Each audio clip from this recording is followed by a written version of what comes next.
A lot was learned over the last 2 days of the college football playoff, but what did we learn overall as our biggest takeaways from the 2025 college football playoff semifinals? Welcome on into the college football nightcap, ladies and gentlemen. I am your host, Lucas Hill. Thank you all for taking the time to join us. Thank you for taking the time to be a part of our broadcast. We have a lot to talk about today. Obviously, the portal has been big news. We got to talk, obviously, about the semifinals. There's just so much that we got to see over this past couple days that it was just a lot to take in. And it was a lot that we got to witness. And so, guys, we are really, really excited for this one. I am really excited to bring you all this. But, guys, welcome on in once again to the college football playoff. If you are watching on YouTube, make sure that you hit that like button. Make sure you subscribe as well. If you're watching on X, make sure that you drop a comment in the comment section below. Also, make sure that you give us a follow at Lucas_Hill23. If you're watching on Instagram, make sure that you drop your comments in there as well. And make sure that you follow me at Lucas_Hill17. Guys, I want to go up and get on the board and draw up something. Something I've been thinking about doing. And our good friend Max Toscano from And the Valley Shook really, really cultivated this in my mind. And it blew my mind to see this play call. And so I kind of want to break this down a good bit because this was bad. And if you don't remember, it was the toss sweep that Texas ran on the 1 yard line. It was bad. Let's just be honest. It was really, really bad, bro. It made no sense to me. It was one of those things that initially when you look at the play call, it's like, what are we doing? So I kind of want to take a look at what you had and what Texas, his formation was, kind of seeing what you initially, your formation was, why you ran toss sweep on that side of the field, why you didn't go back into your basic package and keep it simple. Because majority of the night, this was egregious, to be honest with you. It was so bad, it was almost laughable with how this play call was. So I got the video of it pulled up. Let me go ahead and get this thing ready to go. But yeah, man, I mean, there was just so much going on that it truly never resonated with me on how bad the play calling was on that drive until you really looked at what Ohio State showed, what Texas showed. And to me, I'm going to come up with two plays that I thought were really vindicative and really defined this football game.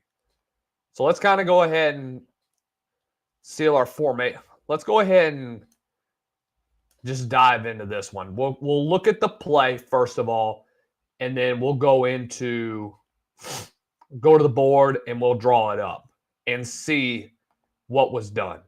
All right. So let's kind of get out of this one real fast. Come on. Let's go. Okay. So we start off in regular personnel. We got 12 personnel, 2 tight ends, 2 receivers, and a back. You send the tight end in motion. Your safety's going to come, or no. Well, I don't know if that's your safety or if that's another corner. I would think that this is a corner. But anyways, let's just continue. He walks down, follows suit. Boom. That's where we have. And so let's kind of get on.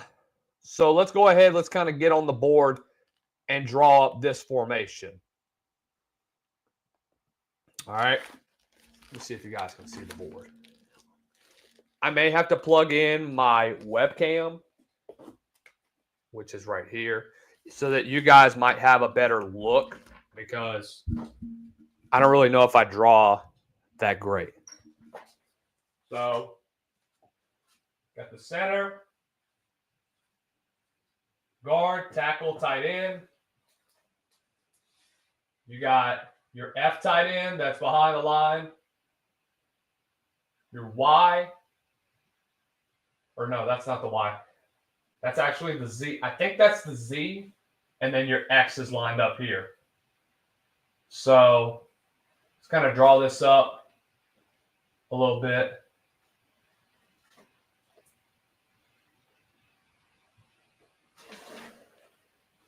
Kind of draw up where Ohio State was.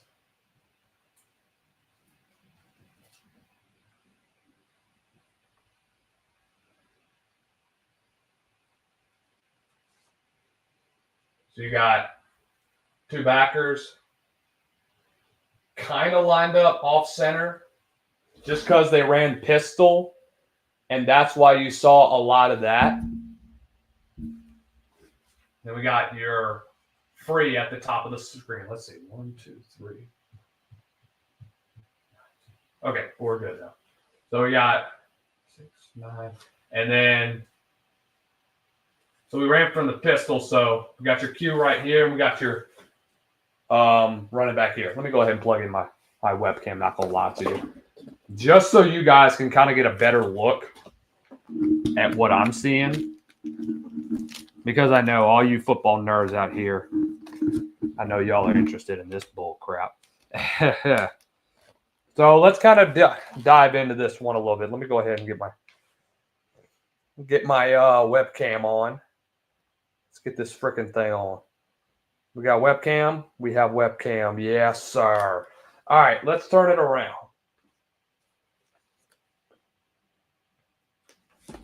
Okay. Can you guys see that? I'm looking at mine right now. Okay, we're good.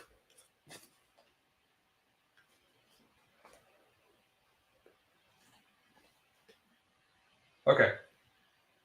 We may have to make do with this, to be honest with you. So, what they do, it's just tall, sweet. It's a simple offensive play. It's not something that Sark has really ran a lot inside the red zone. And one of their biggest struggles was red zone offense, their ability to convert in the red zone. They improved this year. Last year was a struggle for them. They ended up finishing top 50 in all of college football in the red zone category. So for your offensive line, you're going to get reach, reach, reach, reach, reach. What's interesting is that you think this is going to be a reach block. Nope. Your outside tackle is going to come around, skew, try to kick out this safety, and this F tight end is going to be the one to pinch off on that backer. Or not that backer, but that tight end, or another defensive end. And so we toss it, boom. Our goal is to follow that our tackle. But this is read beautifully. And in cover 0, I don't think this is a good play call, if we're just being honest. This was just a horrible decision by Steve Sarkisian to call this in the red zone. It's red all the way. We scrape across. They try to reach. One of the things that a defensive lineman is always taught is to cross face. They do a great job of this. Jim Knowles' defense was ready for this. Screaming across, scraping across. Safety manages to get underneath. Kelvin Banks, to be honest, did not have his best game of the year. And so when he initially pinches underneath, Banks He forces the issue.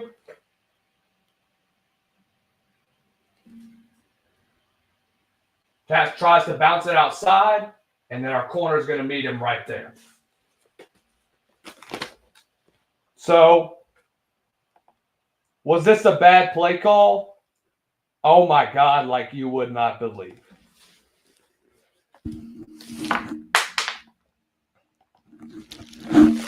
All right, let's get back to business. So there you go. We're going to improve on that. I do want to get back on the big board and do a couple things like this. I actually enjoyed this, to be honest with you. Just getting on the board and kind of writing all these things out. What is my dog doing? Bear with me 1 second, ladies and gentlemen. Hey. Hey. Come on.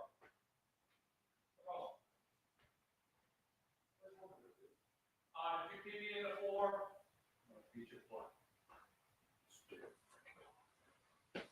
Okay. Back to y'all. But you know, it's plays like that that really make you scratch your head. Because why in the hell would we run that in the red zone? Especially inside the 5-yard line. So, at the end of the day, guys, I mean, it's weird seeing a play like that. But, again, it's plays like that that will define a football game. That was one of those. Let's go on to our next play that really, really defined that Notre Dame-Penn State game. Everybody's going to say that it was the pick.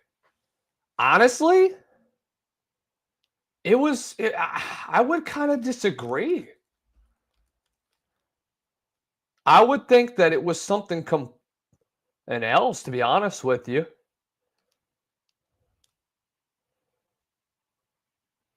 I would argue and say that a lot of what Penn State struggled with was because of what their offense did not do.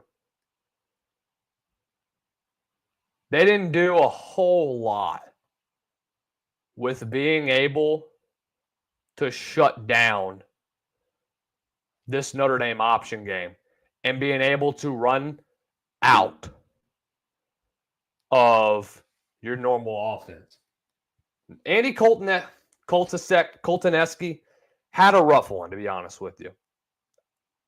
They struggled tremendously with blitz, with pressure in his face. It was bad, to be honest with you. But I do want to go over a couple plays in this one that kind of defined this football game. Dude, that 2-yard touchdown that Jeremiah Love had was impressive. It was unbelievable what they were able to do. So, look, we can Here we go. Here's the play. Here we go. Let's talk about the touchdown from Jaden Greathouse, bro. And let's just talk about the crisp route running that we saw from him. This was impressive. He's in the slot right now. We're going to motion a man, try to pick him off on a mesh. And literally all it is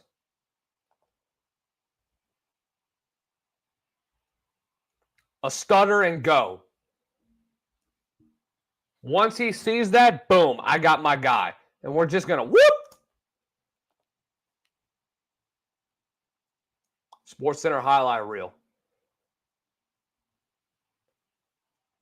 There's really no other explanation other than that's just a stutter and go that not a whole lot of people like to see. That, you know, a lot of fans did not expect. Dude, that Penn State defense did a great job majority of the game. They put a lot of pressure on Riley Leonard. Dude, they're just so quick coming out of the backfield, too. Like, look at this. Quick, arm over, kind of chips him off. Good pressure from up the middle. I mean, it's just a straight bull rush. And that was impressive. Just an impressive showing. And all Abdul Carter is doing is just playing that spy role. This is where I'm kind of confused about, is that you get a 10-yard game from Singleton, and then you think, if you're Penn State, okay, we're just going to play for overtime. We're at the 30 freaking yard line, or not even the 30-yard line. We go back across the middle and we want to get cute.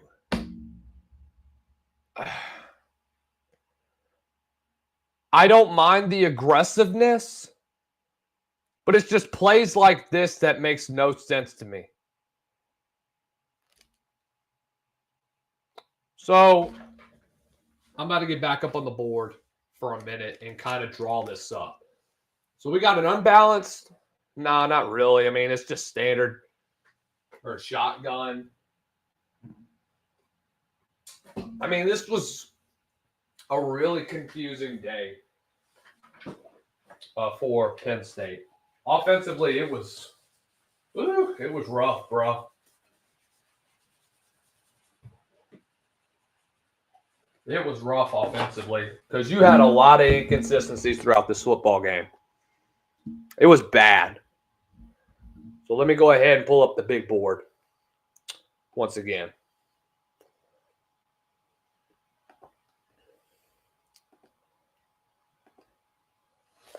All right.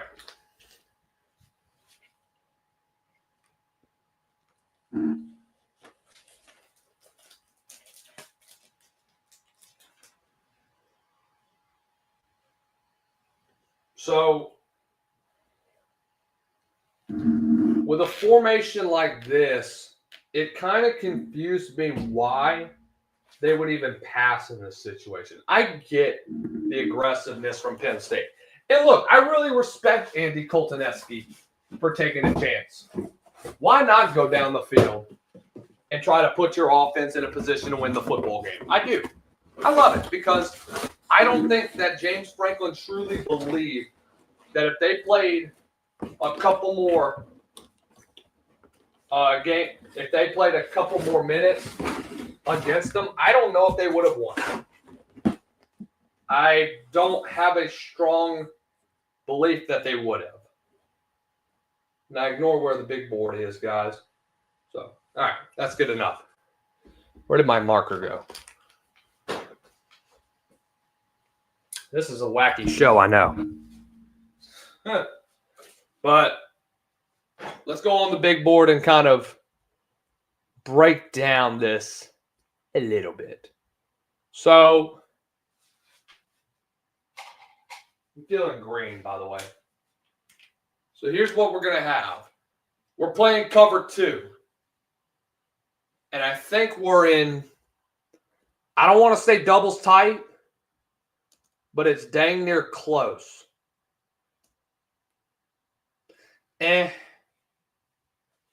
Standard 2x1. Center. Your F is going to be right here. Z, X. Actually, is X off the line of scrimmage? I want to see this one, not going to lie to you.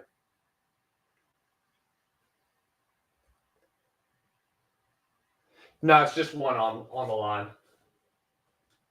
F's off.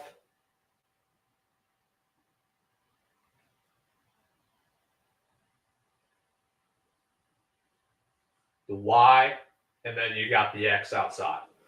So here's what we have.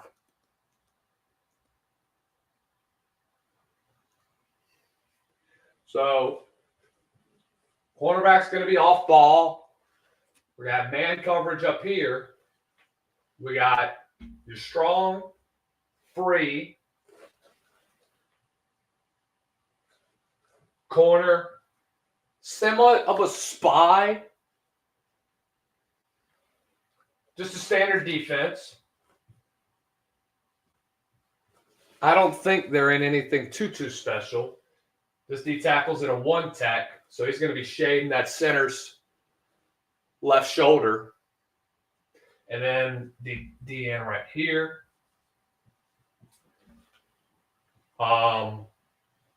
Quarterback, running back to his right.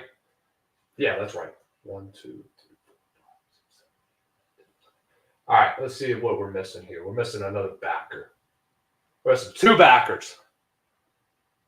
So one of our backers. Good catch, Lucas. Thanks, guys. Appreciate it.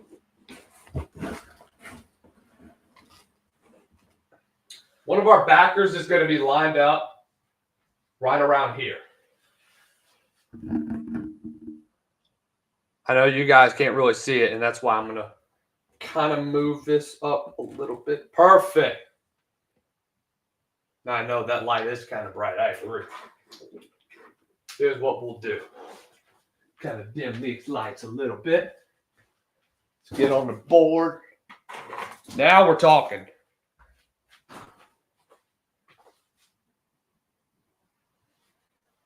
I wish I had a blackboard, honestly.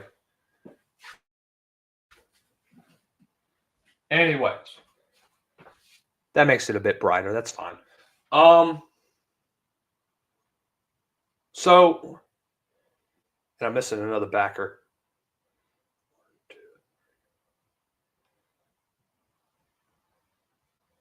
2. Okay, we got another one.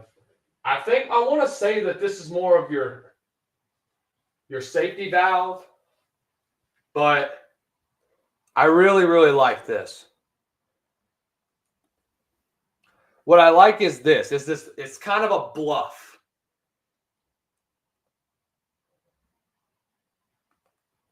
And I really like the play design from Al Golden.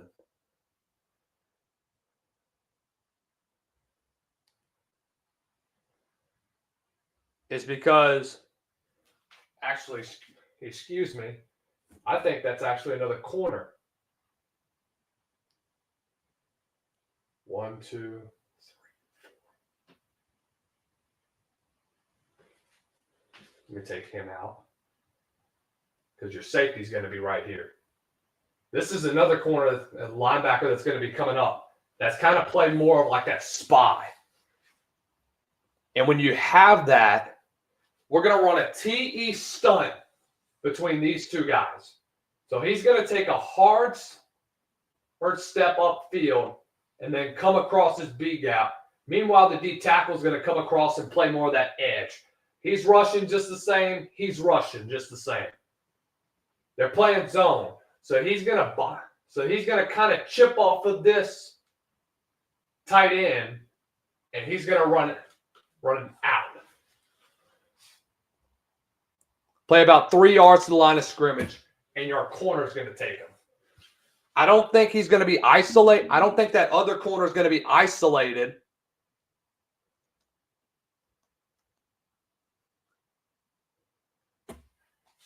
He's going to run a shallow, and we're going to run kind of a short one over here. But he's going to do a good job of staying and then, boom, biting off. But what I love is that this blitzing linebacker kind of bluffs, acts like he's going to drop back, and then, boom, shoots right through this A-gap, puts pressure on Drew Allar, and then we have a pick. We got a bad ball that's thrown, throws it right into the area where you don't want to see him, and ends up getting picked off. And so I love what Al Golden pulled together on Thursday. I thought Al Golden has always been a mastermind around defenses, and it showed. And I really have a lot of respect for Golden, for his ability to be able to come up with things like this and to be able to develop plays along the way, different concepts, different schemes, different blitzes that he was able to pull together to help secure Notre Dame's chances in the college football playoff. But what is the biggest weakness that I see from both sides, from both of arguably the biggest strengths that Notre Dame has, which is their defense? For Ohio State, it's that high-powered offense. What Texas was able to expose was the undisciplined side of Ohio State. They got in their heads early, and they kind of took advantage of it. And, it was something that they needed to do so that they could be able to take advantage of that, so that they could get them outside their head. And I really respect what Texas was able to do, and I respect what Steve Sarkisian was able to do to get this team prepared. But their tackles had a rough day, if we're being honest. Cam Williams got bullied. Absolutely manhandled by Jack Sawyer as well as JT Tuiamamolo. So if you want to be able to get yourself back into a position to be a contender in the CFP, you got to be able to adjust. You got to be able to find replacements for guys like Kelvin Banks and Cam Williams. So I don't know what's the future looking like for Texas, but that was probably your best opportunity to get to a college football playoff. I do believe in year 3 for Texas. I don't know, man. It's not going to involve Quinn Ewers. I can promise you that. Because he's either going to go pro or he's going to enter the portal. Now, because Texas obviously does not want him back, they've expressed that, but ain't no telling what's going to happen out in Texas.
So one of the things that we learned also, so if you haven't heard, Deion Sanders is a strong candidate to potentially become the new head coach of the Las Vegas Raiders.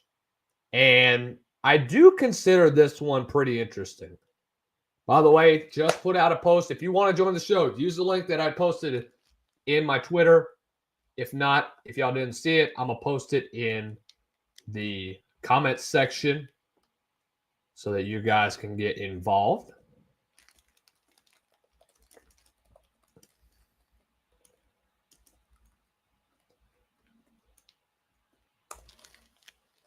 Boom. We have been posted. Boom. Go ahead and join all that, babe. So, when I tell you about how important this could be for the Raiders, you have genuinely no idea. Like, this could potentially really change the outcome of this program. It's incredible seeing how important this hire could be.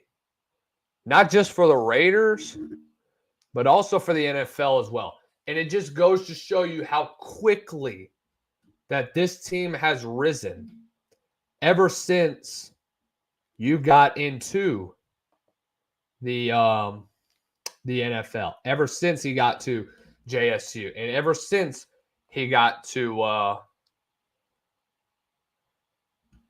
anything like that. So at the end of the day, guys, you have to be able to really adjust. I think Deion is a fantastic coach, believe it or not. And his ability to work with general managers, to work with boosters, to work with dudes like that, that's going to work at the end of the night. It's going to be able to help a lot of programs down the stretch. Look at what he's done with Colorado. He turned them into a championship contender coach. Was literally a couple of games away from being a participant in the Big 12 title. How important was that opportunity for him? It was absolutely huge for Colorado and their meteoric rise. This was a team, remember, that only had one win in 2022 before Deion came in. And then the last 2 years, you've gone 14-12, I think, 13-12, whatever. But look at where this team was compared to where they are now. They're in a much better place, recruiting-wise, athletic-wise, et cetera, all the above.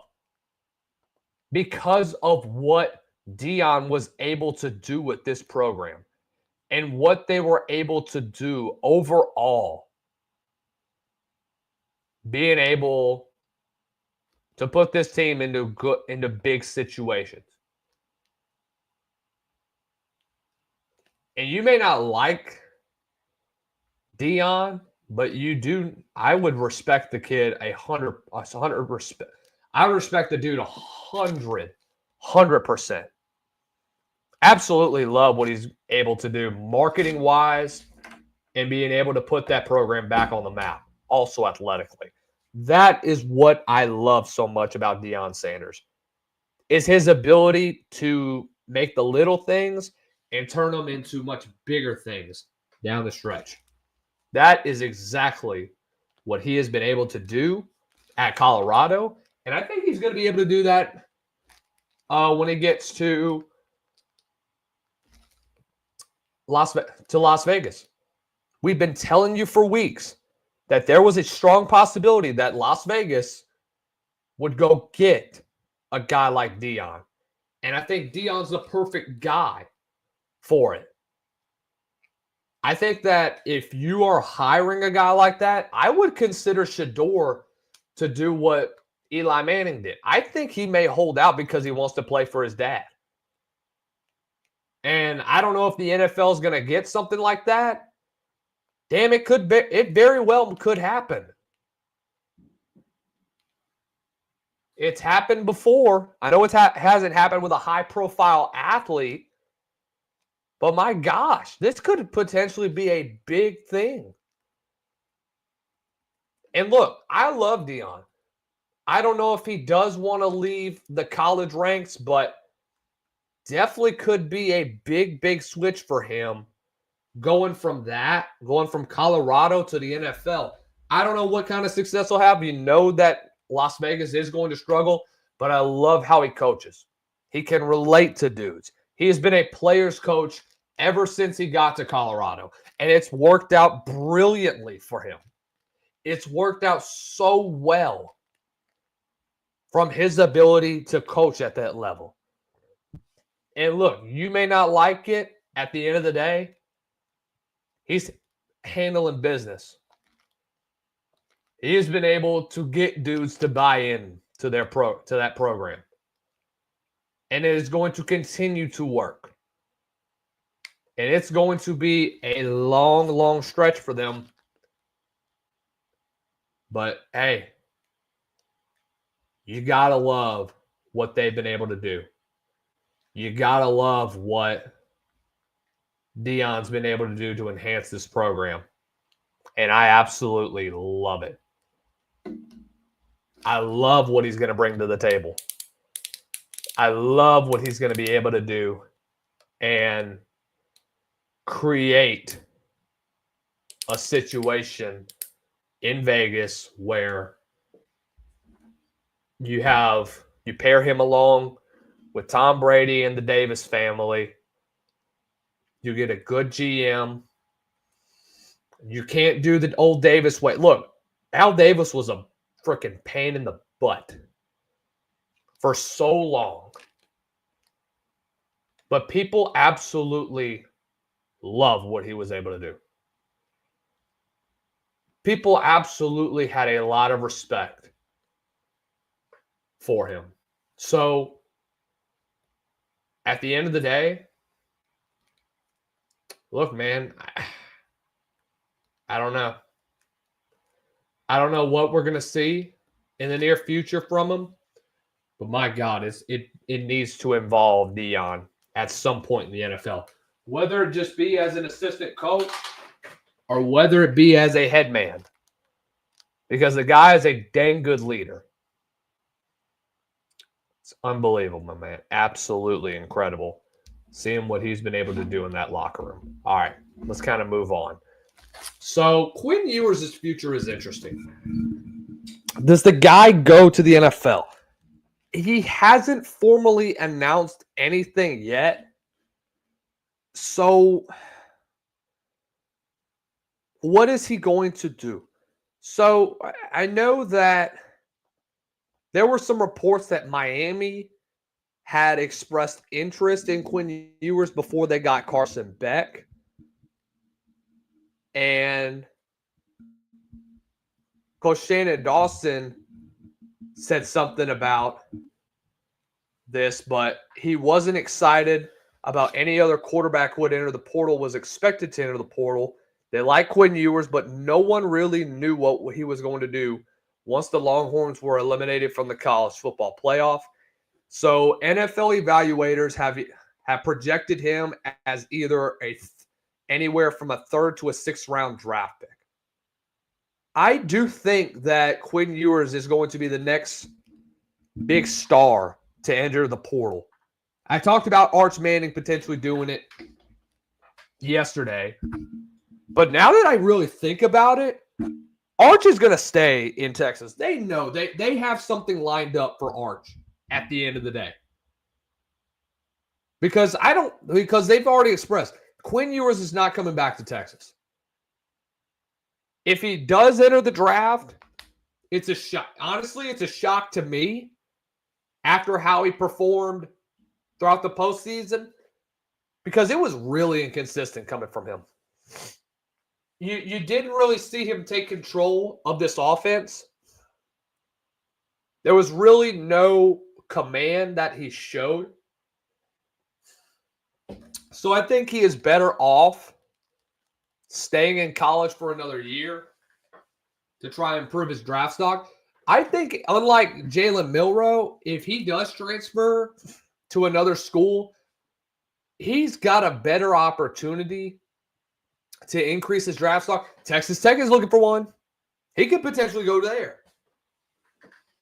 So I think if a good pairing could potentially be Texas Tech if you're Quinn Ewers and if you're Joey McGuire looking for a new quarterback. Because, look, you're losing Zach Kittley, who's now at FAU as the head coach there. And so who do you have in your new offense? Do you like a guy like Mac Leftwich running the offense? You know that Tim DeRuyter got fired earlier in the year. So what is going to be expected? Look, Mac Leftwich was around G.J. Kinney, who was a great offensive mind at Texas State and Incarnate Word for a couple of years. Was around the high school levels as the OC. Leftwich is a young dude. He's 30 years old. And I think he has all the capabilities of being a future head coach at the P4 level. And I think Joey McGuire's got a lot to look up to, especially when you look at the state of Texas when you recruit. They have an opportunity next year to really shock the Big 12. Because I'm going to make this bold prediction. This is my bold prediction of the night. Quinn Ewers will be a Red Raider in 2025. I don't think he does enter the NFL draft, not with where he's at right now. Before, when you looked at preseason, you could make an argument for him being a first-round draft pick over Cam Ward and over guys like maybe even Jalen Milroe and over Jackson Dart. Many people had him as a top 3 quarterback. Now, when you look right now, at this current moment, I don't know if I have him in my top 5. And it's a weak top 5, to be honest with you. And if he is in my top 5, he's probably number 5. Right now, with the where the quarterback class is, it's not a quarterback-heavy room where you're going to get paid millions and millions of dollars. So I think next year, going into a new offense with Mac Leftwich, who's a young dude who has so much talent across the board. I think despite losing Zach Kittley, you get a younger guy like Mac Leftwich who can call an offense, bro. The guy is an unbelievable play caller. And I have a firm belief that when I look at Quinn Ewers, I look at the current situation going on at Tech. You lost your offensive coordinator. All right.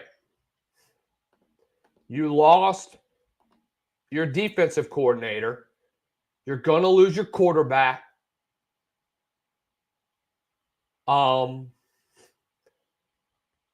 you're going to lose your star running back in Tajay Brooks.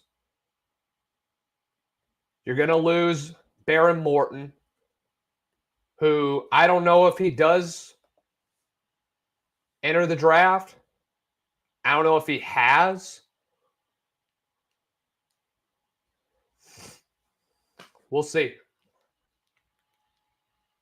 So, I mean, I'm not really too certain with what to expect from Morton. But, man, there's a lot to look forward to with a guy like that. He hasn't said anything. I would expect him to maybe get back. Well, maybe never mind. Never mind, actually. Has he said anything about potentially leaving? Yeah, I figured so. I appreciate everyone. So he's going to have the so he's going to be back in 25. But look, it's so uncertain at the current moment that there's a legit chance that Quinn Ewers could head to Texas Tech. And if that's the case, Bear Morton's hitting the portal. Do they want to do it? I don't know. And if it's not that, then I don't really know, because he's such a mystery at this point. So there was a $6 million transfer offer from, I think, another school for Carson Beck initially. I don't know, man. Because his future is so unclear. I mean, there's no real telling of where he's going to end up. All right, here we go. Yes. So we got this one, is that there's a program that's prepared to pay him $6 million to lure him from Texas and see him return to college football. Reportedly, who has that $6 million to be able to get a quarterback like that? Is it Alabama? Is it another Texas school? Is it Baylor? I mean, is it any college in Texas that could potentially grab Quinn Ewers?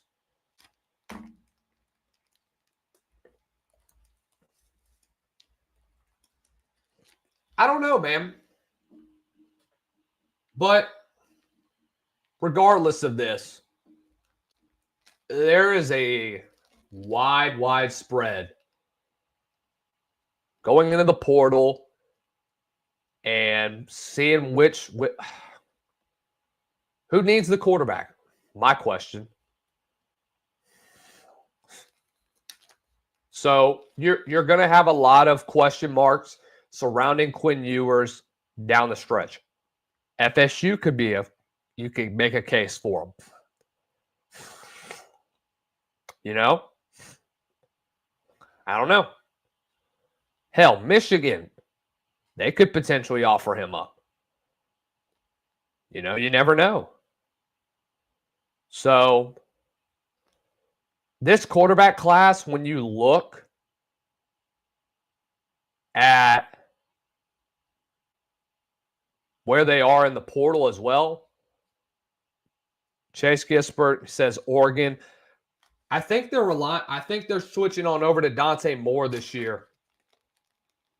Yeah, they're going to be relying on Dante Moore this year. I don't think he does end up at Oregon. He also says that both of Indiana's losses were to the two national championship finalists. That's kind of crazy. That's low-key kind of crazy just now realizing that. Like, it was really interesting. But anyway, Quinn Ewers' situation is going to get interesting over the next several weeks. Where he ends up, I don't know. Does he declare for the draft and take the risk of being a third to sixth round pick? Right now, from where after you saw the playoff run, he's probably a fourth or fifth rounder. Does he want to return to college, go to an offense that can benefit him and thrive in it? I don't know. Does he go to the Big Ten? Does he stay in the SEC? He's got a lot of choices to make over the next several weeks as we get closer and closer to the NFL draft. So the deadline for underclassmen to enter the draft is January 15th. So he's got a couple days to really decide. But because of the playoff that got expanded, there were two other time planes. So the soft window, it ended on January 6th for players whose season ended prior to that date. But prospects coming into the national title on January 20th will have until then to petition for special eligibility. So the official deadline to opt out is next month, February 7th. So again, we're going to be waiting on Quinn Ewers for a while. I don't think that he's going to make an official decision this week. Maybe not even. I don't think he'll make one next week. I don't even know if he'll make one 2 weeks from now. I think we're going to wait until we get into, I think, the last week of January, maybe even the first week of February to make an official decision of where he's going to go. Problem is he capable of being able to handle being a third, fourth, maybe fifth or sixth round pick? I don't know, man. There's a lot of question marks surrounding his game. There's a lot of question marks. I think personally he should stay one more year in college because next year he has a legitimate opportunity to be a top four, top three quarterback drafted. But again, that comes with more opportunities and more reps in another offense because Texas is ready to move on from him. But who really needs a Q? Could it be Florida State? My God, they still need an offense, bro. They need a freaking quarterback. They need a Q, dude. And it's going to be a while before they were able.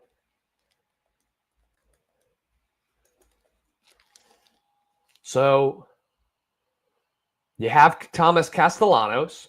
Good. I don't know if he's going to be the guy though. I don't know, man. There's a lot with Quinn Ewers' situation that we don't even know. So if I'm him, I'm transferring to another offense that is going to revolve around him.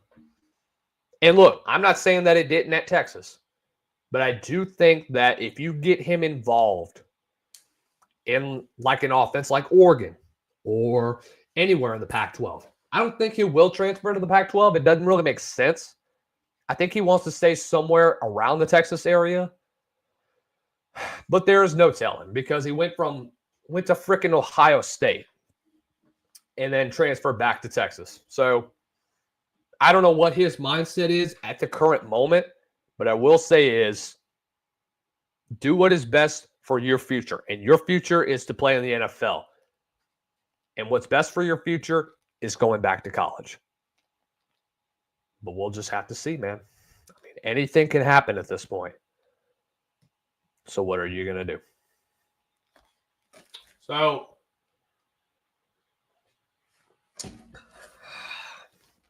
9.5 point spread for the national title.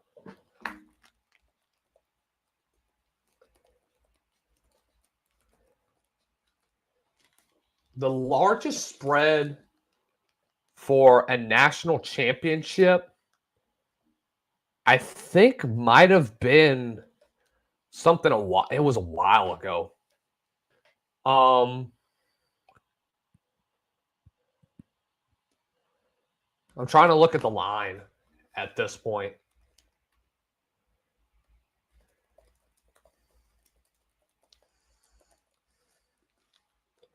Trying to look at where the futures are. So we'll just have to see in this one. I think the 2003 CFP was a pretty big one. Last year, Michigan was a 4.5 point favorite. 2023, okay, Georgia's was a 13.5 point favorite, which was kind of crazy. But that ended up hitting pretty well. So, yeah. Georgia was a 13.5 point favorite in that one. Georgia was a 3 point favorite in 2022. Alabama was a 9.5-point favorite against Ohio State in 21. So in this decade alone, this is the third playoff game in the last 5 years, national championship, to have a 9.5-point spread or more, which is kind of insane. So in the last several times that it has been like that, the team that has been favored has hit on their line. Alabama did it in 21. Georgia did it in 2023. And Michigan did it last year. Technically, they were 4.5-point favorites, but still. Georgia hit every single team has hit the line ever since 2020. I don't know if they did in 2019. No, every team since 2020 has hit the line. And have managed to cover their spread. So this one should be a pretty big win for Ohio State, but we'll just have to see when we get there. I do think that this is one that will hit. It would shock me if that didn't. Anything can happen any given Sunday, though. Guys, that's going to wrap it up for us here on the College Football Nightcap as we hit the hour mark. Had 35 of you in here today. A little bit better than what I was expecting, to be honest. But guys, thank you all for tuning in, and we will see you all this upcoming Monday on the night.